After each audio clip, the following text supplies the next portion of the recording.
ആരാധനയ്ക്ക് വലിയ ചിന്തകൾ നമുക്ക് ഇട്ടുകൊണ്ടിരിക്കുകയാണ്. അവർ ചേർന്ന് വേദവാക്യം വായിക്കാൻ ആഗ്രഹിക്കുന്നു. 1 യോഹന്നാൻ 4-ാം അധ്യായത്തിന്റെ 8-ാം വാക്യം. 1 യോഹന്നാൻ 4:8 വായിക്കുന്നത്: സ്നേഹിക്കാത്തവൻ ദൈവത്തെ അറിഞ്ഞിട്ടില്ല, ദൈവം സ്നേഹം തന്നെ. ദൈവം തന്റെ ഏകജാതനായ പുത്രനെ നാം അവനെ ജീവിക്കേണ്ടതിന് ലോകത്തിലേക്ക് അയച്ചു എന്നുള്ളതിനാൽ ദൈവത്തിന് നമ്മോടുള്ള സ്നേഹം പ്രത്യക്ഷമായി. നാം ദൈവത്തെ സ്നേഹിച്ചതല്ല, അവൻ നമ്മെ സ്നേഹിച്ചു, തന്റെ പുത്രനെ നമ്മുടെ പാപങ്ങൾക്ക് പ്രായശ്ചിത്തമാകുവാൻ അയച്ചു തന്നെ സാക്ഷാൽ സ്നേഹമാണ്. ഇവിടെ ദൈവത്തിന്റെ സ്നേഹത്തെ കുറിച്ച് വർണ്ണിക്കുകയാണ്.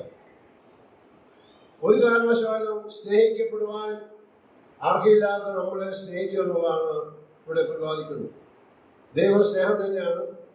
ആ സ്നേഹം നമ്മിൽ പകർന്നത് അവൻ വാക്കുകൊണ്ടല്ല, ആ സ്നേഹം അവൻ പ്രദർശിപ്പിച്ചത് കാൽവരി ക്രൂശിലാണ്. നമുക്ക് വേണ്ടി ആ ക്രൂര മരണം അവൻ സഹിച്ചത് ആ സ്നേഹം പ്രദർശിപ്പിക്കാണ്. ഇവിടെ പറയുന്നത് ദൈവത്തെ സ്നേഹിക്കാത്തവൻ ദൈവത്തെ അറിഞ്ഞിട്ടില്ലാകുന്നു.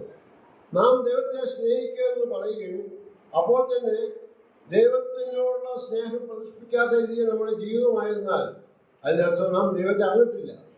ദൈവത്തെ യഥാർത്ഥമായ അറിഞ്ഞ വ്യക്തിക്ക് ദൈവത്തെ സ്നേഹിക്കുന്ന രീതിയിലുള്ള ഒരു ജീവിതം മാത്രമേ ദൈവത്തിന്റെ മധ്യേ കാണിക്കാൻ സാധിക്കുള്ളൂ.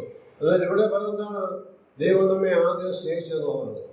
ദൈവം നമ്മെ സ്നേഹിച്ചില്ലായെങ്കിൽ നാം ഇന്നും അടിഞ്ഞിരുന്ന ഒരവസ്ഥയിലായിപ്പോയാൽ, സ്നേഹമില്ലാത്ത ഒരവസ്ഥയിൽ നാം ആയിപ്പോയില്ല. എന്നാൽ ദൈവം നമ്മെ സ്നേഹിച്ചു.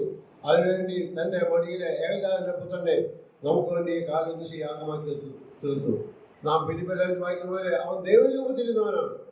ആ ദൈവത്തോട് സമത്വം മുറുകെ പിടിച്ചോളാൻ വിചാരിക്കാതെ ദാസരൂപം എടുത്ത് വേഷത്തെ മനുഷ്യനെ തന്നെത്താൻ താഴ്ത്തി ക്രൂശമരണത്തിലുള്ള അനുസരണമുള്ളവനായി തീർന്നു.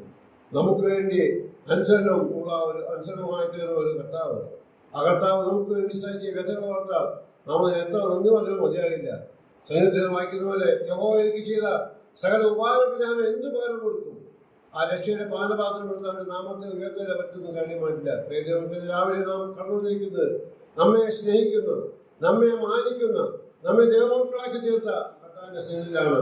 അകത്താൻ ശരി നമുക്ക് വരുമ്പോൾ നമുക്ക് പറയാനുള്ളതാണ്, എന്നെ സ്നേഹിച്ച് എനിക്ക് വേണ്ടി തന്നെ താൻ ഏൽപ്പിച്ചു കൊടുത്ത കർത്താവ്.